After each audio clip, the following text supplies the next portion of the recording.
Nah, cuman kenapa kalau orang tidak bertemu? Sekarang udah keluar meme.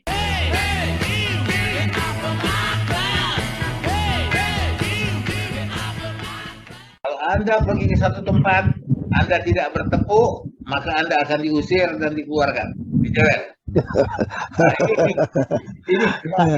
ini bahaya ada ini. ceritanya tuh. Dia duduk di samping kepala cabang. Jadi masuk satu penyanyi dan bagus sekali suaranya. Udah selesai nyanyi nggak ada yang bertepuk. Masuk lagi satu penyanyi, ya orang istilahnya penyanyi lokal, badannya juga nggak bagus, mukanya nggak cantik, nyanyi dia. Tapi habis nyanyi bertepuk orang semua. Yo, heran dia, kok bisa begitu deh? Tanya orang, kenapa bisa begitu? Itu istri kepala cabang itu, makanya bertepuk orang. Dalam kasus yang tadi kita ketawakan, kita suatu peristiwa tadi itu, aku mau tanya dari pesiar, barangkali dia lebih paham lagi secara detailnya tuh penyebab tak bertepuk itu kan begitu. Apa kejadiannya sebenarnya, Bersiar? Aku pun kurang paham juga sebetulnya. Paling yang kita sama nikmati lah di apa video-video yang viral itu. Jadi saya kurang apa juga. Belum ada laporan dari wartawan kau? Belum. Kalau ku ikuti sebenarnya mungkin dia gondok. Gubernur mengatakan dirinya seakan-akan dia peduli dengan olahraga. Padahal si Coki ini bilang, nengok latihan pun nggak pernah. Kamu mengatakan peduli, nengok latihan pun nggak pernah. Gondok dia. Bertepuk pula. Udah jelas atlet aku berprestasi kok. Kenapa waktu latihannya nggak pernah ditengok? Dan itu betul. Sebenarnya ini masalah di olahraga Sumatera Utara ini nggak mau belajar. Kita itu pernah menggunakan konsep yang bagus tentang olahraga. Contohnya dulu, bola di Medan itu diberikan pengelolanya kepada Pak Kamarudin Panggabean. Kan itu Bang Alis kan? Tapi gubernurnya pun nggak mau peduli. Tapi orang yang menangani itu sudah benar. Nah sekarang siapa yang mau peduli dengan betul-betul peduli dengan olahraga? Kita nggak bisa mengharapkan medali emas, perak segala macam kalau kita tidak pernah mau peduli. Nah si Toki ini mengatakan nengok latihan pun nggak pernah. Apa yang mau dibanggakan katanya? Itu yang kalau kuliah. Jadi kalau kau ngomong begitu, ya aku bisa sedikit nyimpulkan lah. Jadi sebenarnya dari awal pun sudah melihat a priori. Iya. Merasa begitu. Kan gini, kalau dia misalnya hubungannya harmonis, kayak aku bilang tadi, ngomong sedikit aja, walaupun ada, yang penting ada tanda-tanda bahwa itu lucu, tanda-tanda aja dia udah harus respon. Tapi karena sudah a priori begitu, dia kesal dan lain sebagainya, dia lihat ada sikap yang overacting pula dari gubernur, akhirnya itulah terjadilah reaksi seperti itu. Jadi kepekaan juga gubernur melihat orang yang dipanggil itu yang kurang. Pak Isyari, sebenarnya bagus juga kalau kasus ini bawa ke ranah hukum, bagus sekali. Supaya memang terbuka pembicaraan itu apa yang ada di apa masing-masing. Walaupun saya memandangnya persoalan kecil aja, tapi karena diolah orangnya sudah jadi besar. Ini yang betul Pak Jaya, apa yang nggak bisa diolah orang di Medan tuh? Padahal saya memandang ini masalah kecil aja sebenarnya. Tapi kalau memang mau diperbesar, jadi perdebatan muncul supaya dia makin care kepada pembinaan olahraga. Iya. Kalau kuliah di situ tuh masalahnya. Kasih yang dibilang Pak Jaya tadi.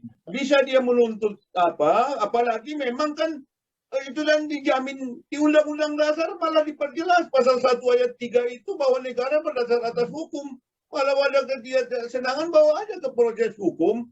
Walaupun di negara ini janganlah masih negara kekuasaan, tapi ya nggak apa-apa, teruskan aja ke situ PT UN atau bukan sekaligus lapor ke ombudsman. Jadi kalau arah daripada Baharudin mengatakan hukum tidak jalan atau hukum tidak ada, ini ada joke yang lucu juga ini. Jadi satu waktu di Halim datanglah seorang pejabat dari Kazakhstan. Ya, datang. Orang tahu, wah ini adalah siapa itu? Wah, dia seorang jenderal apa? Dia adalah Menteri Kelautan Kazakhstan. Wah, orang hebat, diterima dong. Tapi ada yang bertanya, Pak, Bapak kok bisa jadi Menteri Kelautan? Kazakhstan kan tak punya laut. Dia kan berbatasan antara Asia dan Eropa. Wah, ada Menteri Kelautan. Wah, ditanya begitu, dia menjawab diplomatis. Ya kan sama. Kalian juga kenapa ada menteri hukum? Kan tak ada hukum di sini. Itu ada tambahannya itu. Ada tambahannya. Kalian kok ada menteri keuangan, uang kalian aja semua utang katanya. Kan lebih parah lagi. Ya, menterinya mengelola utang Beda gitu kan. Iya. Ini menteri keuangan yang ada cuma utang. Menteri keutangan lah, bukan menteri keuangan. Tapi kembali ke yang tadi ya, soal gubernur nggak usah kita panjangkan kali lah. Awas saya nggak sama dia. Cuman begini, mungkin dia melihat, mencontoh. Ketika Jokowi pidato, kok menarik gitu ya. Nah, Jokowi yang memanggil orang ke depan, ya kok lucu gitu. Ya, kemudian begitu juga yang dilakukan oleh misalnya Ganjar. Begitu juga. Dia juga mau mengambil acting itu dong. Perlu ada satu orang dummy yang memancing, teasing. Tetapi kemudian orang ini tidak partisipatif. Dia jadi bahan tertawaan. Mulai tersinggungnya aku lihat gaya dia, gestur dia ketika kupingnya ditarik. Iya, iya. Ini aku potong, tapi ini begini ya barangkali. Ya ini berdasarkan informasi yang kuperoleh juga ya. Ya. Benar atau tidaknya aku pun masih mencoba mencari apanya. Kebenaran. Awal coba kalian lah sebagai seorang pejabat sedang memberikan kata sambutan dalam begini-gini. Tiba-tiba terlihat oleh kalian seseorang, ya contohkan dalam hal ini ilustrasinya memang Coki lah, kan begitu. Coki tidak melakukan sedikit pun secara spontan bertepuk atau apa. Tentu ada sesuatu peristiwa kan di situ kan. Makanya gubernur bertanya, siapa itu yang pakai topi kupluk itu? Nah, waktu ditanya siapa topi kupluk, berarti yang menggunakan topi kupluk tadi nih atau Coki tadi itu kan pasti dalam keadaan yang tidak fokus dengan hasab pidato. Ya, dia tidur katanya. Bisa jadi dia tidur, kan begitu kira-kira kan begitu ya. Tapi kisah seperti ini kan bukan hanya, bahkan ada RI1 pun pernah seperti itu, marah sama pendengar yang tidak mau dengar. Tidur.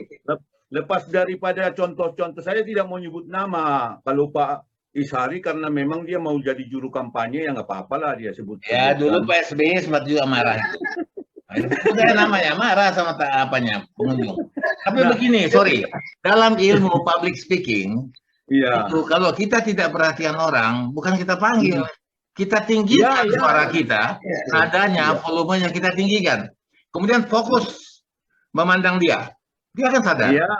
Jadi bukan dipanggil dijewer, itu dunia lawak, namanya itu adalah slapstick. Ada meme baru yang saya lihat, diminta aja lagi jadi ketua PSSI supaya ini pelatih apa ini AFF ini jewerin semua kata mereka.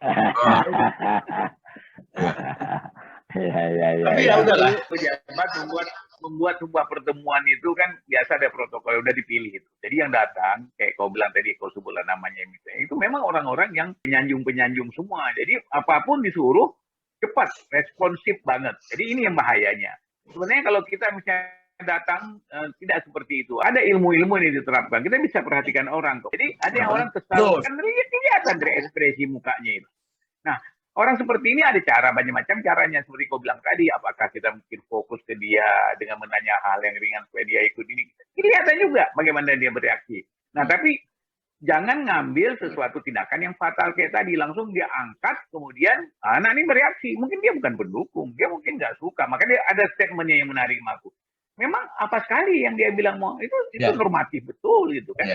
Tapi kalau seandainya bagi penyanjung nggak yang sekecil itu pun, wah ini betul-betul excellent, ini betul-betul out of the box, kan itu kan bagaimana memolesnya aja. Jadi salah itu pengamatan itu aja sih. Ya, jadi wawancara speaker, apalagi kalau speakernya seperti gubernur itu, yang orang nomor 1 di Sumatera Utara, bolehlah.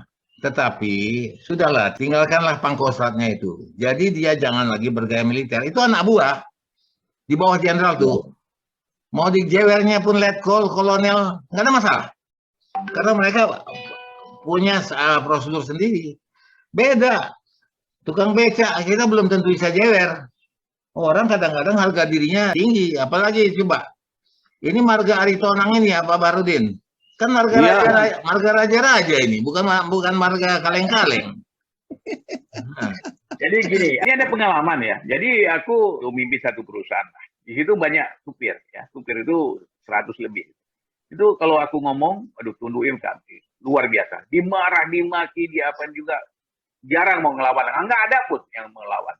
Nah satu ketika orang-orang ini kan ada yang berhenti. Ku tanya, si Anu jadi apa sekarang? Oh jadi supir angkot Pak. Ini yang jadi. Nah lihat kalau pada saat dia jadi supir angkot, coba marah.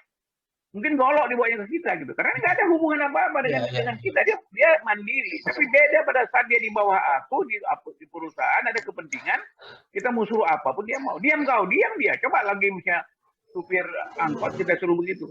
Siapa kau kan kira-kira gitu. Jadi itu tadi yang kulihat ada sikap seperti itu. Sikap apresiasi atau tidak mengapresiasi sama sekali. Jadi untuk membuat hati kita tidak juga ikut panas mengikut si Coki, aku bilang mungkin ini salah dari caranya. Mungkin Pak Gubernur ingin beramah tamah dengan salah seorang atlet atau pelatih, membuat suatu hal yang akrab, yang mungkin mendatangkan ketawa, walaupun mungkin tidak lucu. Tetapi tidak begitu, karena Cokinya defensif. Nah, terjadilah itu. Ini kan terakhir. Setelah Coki turun dari panggung, baru dia marah. Keluar dari sini. Dan jangan lagi dipakai ini orang. Nah, itu jadi repot juga. Itu masuk. Iya, sikap kita itu banyak. Bisa kita menerima dengan hati yang senang, dianggap aja itu lucu. Ya walaupun tidak lucu. Atau kita anggap tidak lucu. Walaupun itu lucu. Pak Ishari, Ya. saya kan pernah menulis buku humor-humor anggota DPR. Nah. Barulah saya sadar ternyata soal joke itu, soal kelucuan itu punya tahapan-tahapan. Tidak semua orang sama memahami sebuah kelucuan atau joke. Jadi wajar memang kalau terjadi persepsi yang berbeda. Mungkin dia juga begitu. Tapi memang kita perlu keikhlasan memandang persoalan supaya kita jangan sakit hati, itu aja. Jadi tidak marah-marah seperti dia, katakanlah begitu. Ya, mencoba untuk mengerti urut dada, ya udahlah tak apa-apa. Background dia kan tentara. Tapi saya di Coki ini juga nggak apa-apa kalau dia mau bawa ke ranah hukum, bagus. Iyalah. Pak Baharudin sebagai sintua Aritonang harus membela Aritonang juga kan? Ya, persoalan membela itu kan, ya itu kan masih jalan keluar tuh. Jadi kalau saya sekiranya juga saya juga mungkin juga akan menjewer dia dulu. Jadi banyak juga memang yang memang perlu dikerasi, yang memang tidak mau tahu terhadap persoalan. Jadi memang saya juga tidak netral aja lah memandangnya. Kalau memang dia merasa bawa ke ranah hukum, supaya nanti memang seperti unek-unek yang dibilang Pak Jaya tadi itu kan bagus, supaya orang terbuka. Pak Gubernur, ente itu sudah harus tertarik juga persoalan olahraga. Tapi dengan beliau buat tali asih ini bagi saya sudah catatan bagus. Orang Gubernur Lampung buat di Senayan. Walaupun prosedur perjalanan acara itu agak sedikit ada cacat ya. Iya, itu semua harus jalan sendiri. Dan kalau perdebatan ini diteruskan seperti bilang Pak Jaya tadi, supaya dia banyak perhatian kepada bidang olahraga juga, bukan ada perhatian. Apalagi 2024 menjadi tuan rumah PON. Ya. Bahkan Menpora sudah ke sana berbagi dengan Aceh. Itu saya bilang sama Prof kemarin itu, tapi mereka juga sepertinya acuh aja. Mestinya kan DPR undang dong. Apa persiapannya? Saya malah jauh, perhatian saya Pak Ishari. Saya kan orang Penipuan. Orang Tapanuli Selatan, Tapanuli Tengah itu merasa terabaikan. Medan Sumut itu hanya merasa orang Medan aja, sama orang Pantai Timur itu merasa memiliki. Karena itu saya berharap sebenarnya supaya cabang olahraga itu dibagi aja ke pantai barat sana. Supaya mereka tidak menuntut pemekaran terus. Ya, tapi itu orang DPR kan harus berpikir begitu. Arlin, nanti di 2022 kita undang itu anggota DPR. Bang Halis sudah kontak orangnya itu. Ya, jangan mereka buang badan. Itu tanggung jawab mereka. Bapak Komisi 10 bidang olahraga. Bukan olahraga itu nasional, urusan tingkat Jakarta. Undang dong. Apa yang kalian siapkan? Apa yang bisa kami bantu? Dan seterusnya. Tapi kemarin Pak Johar sudah berjanji akan mengajak kawan-kawan Komisi 10. Kita tunggu itu. Sebab begini, aku coba melihat dari perilaku manusia. Masih ingat barangkali di antara bacaan kita waktu remaja dulu, ada yang dikenal dengan nama Murphy's Law. Murphy's Law itu kan ada 3. Apapun yang kita lihat itu bisa disalahkan. Apapun yang bisa salah itu akan disalahkan. Apapun yang kita lihat, gubernur baik si Coki bawa yang lain, itu bisa disalahkan. Itu salah. Betul. Kemudian juga yang dikatakannya lagi, segala sesuatu itu tidak sederhana yang kita lihat. Ya, Kita sederhana, sebenarnya tidak sederhana. Jadi yang kedua, kemudian kan waktu yang disediakan lebih lama dari yang seharusnya. Kita rekaman 1 jam, pasti tidak 1 jam, pasti lebih dari 1 jam. Kalau kurang 1 jam tidak. Jadi memang ini satu keharusan dalam masyarakat. Ya, kita manusia memang ditakdirkan untuk mendapatkan kejelekan dalam hidupnya.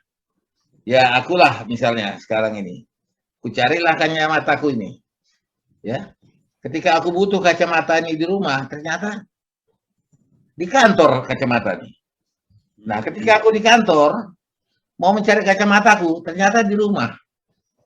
Itu sudah kayak semacam satu aksioma bahwa memang begitu, ada giumnya. Ada satu cerita mungkin sudah pernah dengar. Ada orang berkata, kenapa ya?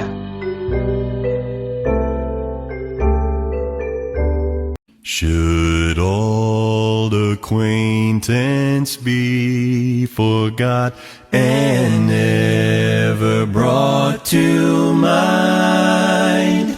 Should old acquaintance be forgot